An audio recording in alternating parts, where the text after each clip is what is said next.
sœurs, bonjour et bon dimanche. Bienvenue à ce nouveau rendez-vous de lumière et joie. Nous célébrons aujourd'hui, dimanche 29 février 2023, le premier dimanche du temps de carême de l'année liturgique A. Le Seigneur Dieu est un Dieu d'amour et son projet pour l'homme est de donner la vie. Celui qui a façonné l'homme ne peut ne pas veiller à son épanouissement.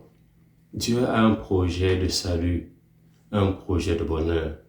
Il dit dans le livre du prophète Jérémie au chapitre 29, versets 10 à 11, « Oui, ainsi parle le Seigneur, je vous visiterai, j'accomplirai pour vous ma parole de bonheur, car moi je connais les pensées que je forme à votre sujet, oracle du Seigneur, pensées de paix et non de malheur, pour vous donner un avenir et une espérance. » Chers frères et sœurs, mais parfois ce projet de Dieu rencontre des obstacles, surtout la ruse et la convoitise. La ruse qui naît de la calomnie du diable et la convoitise qui naît du cœur insatiable de l'homme. Ce sont des empêchements, des menaces à ce projet de bonheur de Dieu. L'homme est alors tenté de ne pas adhérer à ce projet. Et le point de chute, c'est la désobéissance, c'est-à-dire l'incapacité à écouter la parole de Dieu, à accueillir ce projet. L'homme n'écoute plus Dieu, il perd tout. Il découvre sa nudité, mais aussi découvre sa nullité et sa pauvreté, comme cela a été le cas pour Adam et Ève. Et la plus grande tentation, c'est le refus de Dieu. Le serpent nous amène à douter de Dieu, de son projet d'amour, de son projet de salut, mais aussi à douter de notre nature, de notre condition de fils de Dieu. Nous voulons méditer avec vous les textes de ce dimanche avec un parcours de 5 étapes. D'abord, la grande tentation. Et ensuite, comment cette grande tentation se déploie en 3 autres tentations. Troisièmement, nous allons nous poser la question de savoir, est-ce que nous pouvons vaincre les tentations? Oui, nous allons découvrir qu'avec Jésus, nous pouvons vaincre les tentations. Quatrième point, nous allons voir les instruments de la victoire sur les tentations et enfin le prix de victoire sur les tentations. La grande tentation, commençons par là. Le diable met à l'épreuve notre filiation divine. Au commencement, dans le livre de la Genèse, après avoir créé l'homme et lui avoir donné tous les pouvoirs, le serpent se présente pour détruire cette relation filiale. Dans les évangiles, après le baptême de Jésus, où Dieu déclare solennellement Jésus comme son fils bien-aimé, le diable vient mettre en doute cette relation avec les tentations. La ruse, qui est la calomnie de séduire, de charmer par le mensonge, ou de présenter le mensonge comme une vérité. La ruse du diable, c'est de semer le doute en nous, sur notre nature de fils de Dieu, pour nous éloigner du Père.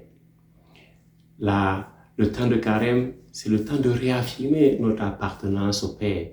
C'est pourquoi le mercredi des cendres, Jésus nous demandait de renforcer notre relation dans le secret avec le Père. Nous lirons l'évangile de la transfiguration le dimanche prochain, le deuxième dimanche de carême, pour réaffirmer notre foi en Jésus-Christ, Fils bien-aimé de Dieu. Frères et sœurs, la grande tentation, donc, c'est de douter de notre nature divine, de notre nature de fils de Dieu, mais de douter aussi du projet d'amour de Dieu. Et cette grande tentation se vérifie à travers 3 tentations. La tentation de la faim, la tentation de la mise à l'épreuve et la tentation de l'idolâtrie. Ces 3 tentations sont présentes déjà dans l'expérience de l'exode du peuple d'Israël au désert. Commençons par la tentation de la faim, qui est aussi la tentation de la voile.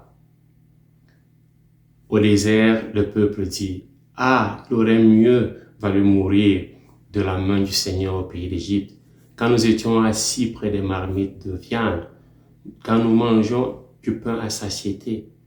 Vous nous avez fait sortir dans ce désert pour nous faire mourir de faim. » Exode chapitre 16, verset 3. Et le diable, le tentateur dans l'évangile, dit à Jésus, « Si tu es le Fils de Dieu, ordonne que ces pierres deviennent des pains. » La deuxième tentation, c'est la tentation de la mise à l'épreuve, la tentation du plaisir. Le peuple dit à Moïse, donne-nous de l'eau à boire. Moïse leur répond, pourquoi me cherchez-vous querelle? Pourquoi mettez-vous le Seigneur à l'épreuve? Exode chapitre 17, verset 2. Et le diable dira à Jésus, si tu es le Fils de Dieu, jette-toi en bas. Et Jésus lui dira, tu ne mettras pas à l'épreuve le Seigneur ton Dieu. La troisième tentation, c'est la tentation de l'idolâtrie, la tentation du pouvoir. Aaron, qui se retrouve avec le peuple, est tenté et tombe dans le piège de l'idolâtrie. Lisons au chapitre 32 du livre de l'Exode, au verset 4. Aaron reçut l'or de la main du peuple, le façonna au burin et en fit un veau en métal fondu. Ils dirent alors, Israël, voici tes dieux qui t'ont fait monter du pays d'Égypte. Dans l'évangile de ce dimanche, le diable dit à Jésus, tout cela je te le donnerai si tombant à mes pieds, tu te prosternes devant moi. Frères et sœurs, ces trois tentations sont des tentations communes à chacun d'entre nous. Chacun d'entre nous est tenté par la famine de mettre Dieu à l'épreuve. Nous sommes aussi tentés par l'idolâtrie, la tentation de l'avoir, la tentation du plaisir, la tentation du pouvoir. Mes frères et sœurs, pouvons-nous vaincre ces tentations? Est-il possible de vaincre ces tentations? Oui, nous pouvons vaincre ces tentations. Nous pouvons les vaincre en Jésus-Christ. Jésus est victorieux. Jésus est celui qui donne la victoire. C'est le Sauveur que Dieu nous a donné pour être vainqueur de notre convoitise et de la ruse du serpent. Toutes les réponses de Jésus dans l'évangile d'aujourd'hui proviennent du Deutéronome, le deuxième livre de la loi, ou la deuxième loi. Jésus se présente comme la deuxième nouvelle loi, ou alors disons-le tout court, Jésus est la nouvelle loi. La loi qui nous sauve de toutes les nouvelles tentations, de tout nouveau exil et nous conduit dans le nouvel exode. L'itinéraire de Carême est un itinéraire semblable à celui de l'exode. C'est un exode annuel qui nous conduit vers la terre promise de la Pâque. Le Carême est aussi le symbole de notre vie de tous les jours. C'est la parabole de tous les jours de notre vie, où Jésus, nouveau Moïse, nous conduit quotidiennement à la libération. Jésus est victorieux des tentations. Saint Paul dit dans la deuxième lecture, si en effet, à cause d'un seul homme, par la faute d'un seul, la mort a établi son règne, combien plus à cause de Jésus-Christ et de lui seul régneront-ils dans la vie ceux qui reçoivent en abondance le don de la grâce qui les rend justes. Donc, frères et sœurs, il est possible de vaincre les tentations. Et quels sont les instruments de la victoire sur les tentations? C'est dans le quatrième point. Nous avons donc la prière, le jeûne et l'aumône. Ce sont les trois antidotes aux trois tentations. Ces trois piliers du carême que nous avons médité le mercredi des cendres. D'abord, le premier instrument de la victoire, l'instrument du partage, l'aumône ou la charité. Cet instrument nous permet de vaincre la tentation de la faim, toute tentation de l'avoir, car la charité nous permet de nous tourner vers l'autre, non pas pour le duper ou le tromper comme le serpent, mais pour lui témoigner notre amour, notre affection, notre compassion. Le deuxième instrument pour la victoire, c'est le jeûne, encore la pénitence, le sacrifice. Ce deuxième instrument nous permet de vaincre la tentation de la mise à l'épreuve. C'est toutes les tentations de plaisir que nous pouvons vaincre, car la mortification, le jeûne, la pénitence nous permet d'avoir la maîtrise de soi. La pénitence nous permet de déchirer nos cœurs et de nous réconcilier avec nous-mêmes, avec le prochain, avec Dieu. La pénitence favorise le mouvement qui amène à concentrer l'attention sur l'autre en l'identifiant à nous-mêmes. Le troisième instrument pour vaincre les tentations, c'est la prière, l'intimité avec Dieu. Cet instrument nous permet de vaincre la tentation de l'idolâtrie. Prier, c'est vivre en présence du Seigneur, c'est renoncer à l'idolâtrie, à l'autosuffisance, c'est reconnaître qu'on a besoin de Jésus, de sa miséricorde, c'est retrouver l'essentiel de la vie, Dieu. Voilà donc les trois instruments qui peuvent nous rendre vainqueurs des tentations, victorieux des tentations. Et dernière étape, dernier élément, le prix, le trophée de la victoire des tentations. Matthieu dit à la fin de l'évangile de ce dimanche, alors le diable quitte Jésus, et voici que les anges s'approchèrent et le servaient. Le service des anges montre que Jésus est le Fils de Dieu, car les anges sont consacrés au service de Dieu. Saint Marc dit que Jésus est servi par les anges au milieu des bêtes. Frères et sœurs, voilà la vocation de l'homme, être le maître de la création. Toutes les créatures terrestres et célestes sont au service de celui qui est victorieux de la tentation.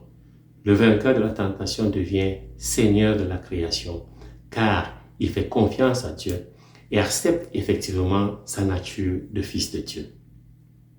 Un jour, un homme arriva dans un monastère.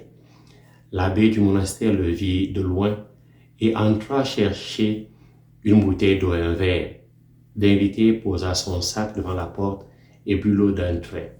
Il avait beaucoup transpiré. L'abbé lui demanda, « Tu as certainement aussi faim. Puis-je te servir quelque chose ?» L'homme lui répondit, « Non, merci. Quelqu'un m'a déjà offert un sandwich farci. » Immédiatement, avec joie, l'abbé lui dit, « Vraiment, Dieu est un Père qui pense à nos besoins. Nous aussi, nous pouvons l'aimer et le servir comme de vrais enfants. » Mais l'autre répondit, « Non, Père, vous blasphémez. Il n'y a qu'un seul Dieu. Il n'est pas un Père.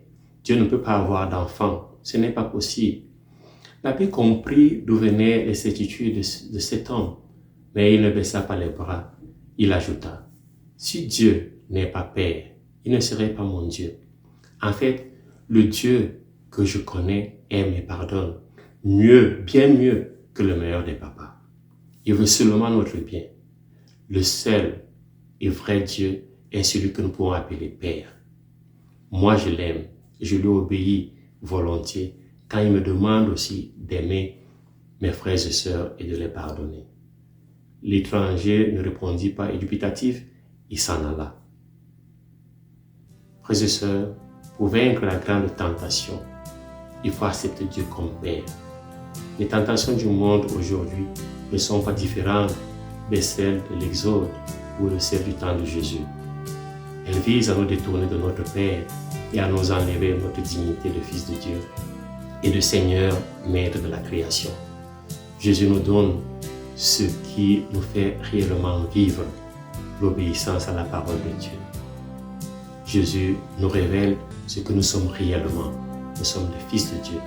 Et pour ne pas se laisser berner par le serpent, par le diable, Jésus nous indique le chemin de la prière, le chemin de la pénitence, le chemin du partage. Dieu est notre Père. C'est lui qui nous a fait sortir de l'exil du péché. C'est lui qu'il faut adorer. C'est lui qui nous donnera la victoire. Bon dimanche et que Dieu vous bénisse.